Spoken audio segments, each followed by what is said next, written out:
special person named Shelley Hoover who has the disease ALS. ALS is also known as Lou Gehrig's disease. Shelley Hoover is a motivational person who sadly has the disease ALS and is raising money not for herself, but to find an effective cure for ALS. For those who don't know what ALS is, it's a progressive motor neuron disease where the communication from the brain to all the voluntary muscles just slowly die, and then the muscles atrophy. So mine started in my legs, and my feet weren't responding, and I kept falling down. So I went to the doctor, and it took almost a year to figure out what was going on. It's a really hard disease to diagnose. But slowly, what happens with ALS is people lose control of all their voluntary muscles, which includes walking, using your hands, rolling over in bed, talking, eating, and eventually breathing. That's when most people will die because they can't control their lungs anymore. Why do you work so hard to create awareness for ALS? Well, there's lots of reasons that I want to create awareness for ALS. The more people who know about it, the more chance we have of raising funds for research. And my very life depends upon us finding an effective treatment or a cure for ALS, because right now we don't have one. In what ways do you create awareness? I think, but the biggest thing I do for advocacy is once a year I go to Washington, D.C. I've gone twice now. This year will be my third year. And I sit down with senators and people from Congress and their staff and ask them for money for research, money for the Department of Defense to fund research, and for awareness, because without the money to fund the studies, we won't find that treatment. What do you want people to know about ALS? What people need to know about ALS is that there is no effective treatment or cure. It's 100% fatal, because you get to the point where you can't eat or breathe, you can no longer live. So I want people to know about ALS so they can vote to encourage their congresspeople or talk to them about getting more money and awareness, because the more people who know and are aware, the greater chance we have of finding a cure. They're estimating there's about 30,000 people alive with ALS at any given time, and there's about 5,000 people diagnosed a year. But there's not a lot of people with the disease because most people don't live very long. In fact, half the people who are diagnosed with ALS die within about less than 2 years. So I'm really one of the lucky ones because I have a slow progression. What was your reaction when you started having symptoms and were diagnosed with ALS? At first it was just a shock, kind of disbelief that this really can't be happening. They must have made a mistake. And so it's a grief process. It's coming to terms with loss, but it's on a continual basis. But I was very shocked. Of course, my family was very sad to hear that there was nothing they could do to help me. How did you stay positive and upbeat after you were diagnosed with ALS? It comes down to a couple things. One is my faith is very important to me, so I have a lot of hope that on this life God has a purpose for me, and when I die, my life will just be different, but I'll still have a wonderful life. So my faith has been a real important part of that. And I think part of it too is if I do have a shortened life expectancy, like if I want to be here another 50 years, but I may only be here another 2 or 3, I want to make the most of those 2 or 3 years, right? And I don't want to be miserable, and I don't want to make the people around me miserable. It's learning how to grieve and learning how to daily deal with loss. And so you acknowledge that it's painful, right? And I might cry, I might throw things, get frustrated, get mad, and kind of let off some steam. But I don't want to get stuck there. I say, you know what, today's a good day, and so we're gonna get up and make it a good one. So I would rather be happy and spread joy and hope and encouragement while I'm still here. When you started having ALS, what did you really lose?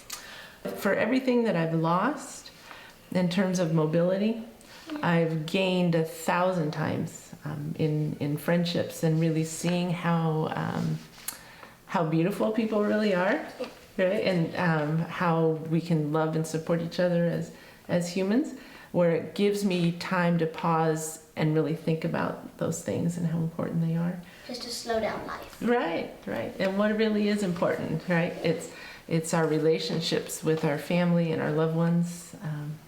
and our friends and coworkers that really matters the most. Yeah. Why are you the one that creates awareness for ALS? I mean, there are lots of people with ALS, so why are you the one? I want to be a voice for those who have lost their voice. Some people with ALS, the first thing they lose is their voice, and they can't talk anymore, and it's really hard to communicate with electronic devices. So I still have a voice, and I want to be a voice for those who aren't as fortunate as I am to have all the support that I have, a great family system and social support. We recently researched the clinic drug trials for ALS. Do you participate in any of these trials? I have, yes, I have in the past. There's a long process through the Food and Drug Administration, the FDA, that drugs have to go through, and there's all different phases of trials, and they're looking at different things. The drug trials that I can participate in are called phase 1 trials that are the first time going into humans. Because they're not really looking at efficacy yet, they're just looking at safety. So my hope is to be the first human to participate in that trial.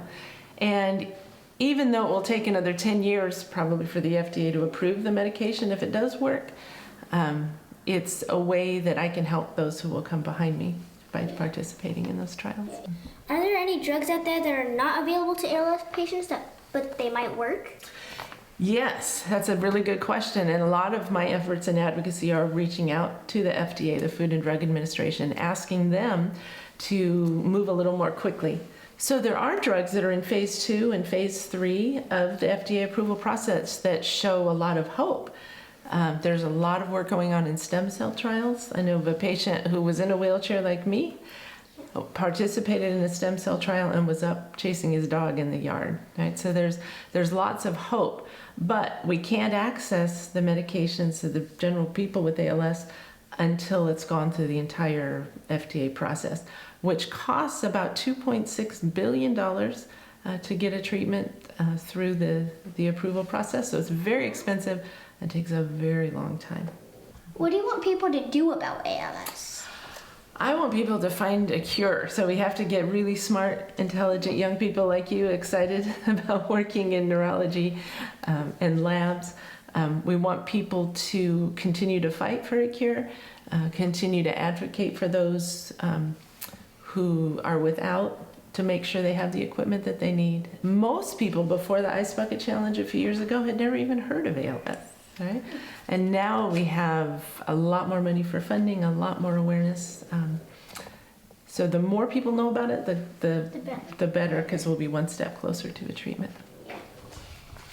What is your current goal? What are you planning on doing next? My most important thing is just to be thankful and grateful that I have another day. And so I want to tell everybody how much I love them, the people who are important to me, because that's what matters most. My next 2 steps in awareness for ALS and advocacy is I hope to participate in this drug trial in the spring for this brand new molecule that was really hopeful to slow some of the progression. And then the second thing, my husband and I will be driving to Washington, D.C. in May to participate in the Advocacy Day, where we'll go on Capitol Hill and talk to senators and congressmen. Because it's easy for them to read about ALS or hear about ALS, but when I show up in their office, a real patient who has the disease, it makes it a more immediate, concern for them. Is there anything else you would like to share to help your awareness effort? Well, first I want to thank you for taking the time to talk to me today and helping me spread awareness. You guys are a big part of that. I think my final message would be that if we can learn anything from this tragedy or learn anything from suffering for people who are suffering, is to live each day to your best and to make sure that the people around you know how much you love them and appreciate them, and not to take anything for granted, even as simple as just jumping off that chair. Don't take that for granted, because we have so much to be thankful for. Yeah. Thank you so much for your time and all that you do to support ALS. We're really thankful that you could come and share with us your Thoughts and opinions. Thank you.